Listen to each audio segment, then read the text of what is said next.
Hello guys, welcome to the Society of Artificial Intelligence. Myself Utkarsh Kala, and today I will be your mentor in learning about the company Noodle.ai. It is a source for enterprise AI business applications which reduce waste across complex supply chains and manufacturing companies. Noodle.ai was founded in 2016. There were limitations like rigidly rules-based, blind to outside data, lacked the capability to learn and iterate based on data, and was deterministic, non-probabilistic.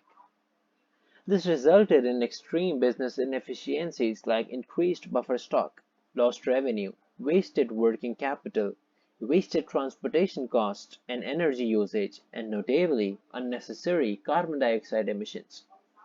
Noodle.ai was founded to focus where the waste is in factories, fleet and transportation networks, warehouses, and supply chains. Stephen Pratt serves this as the founder and the CEO. Thank you, and enjoy learning with the Society of Artificial Intelligence.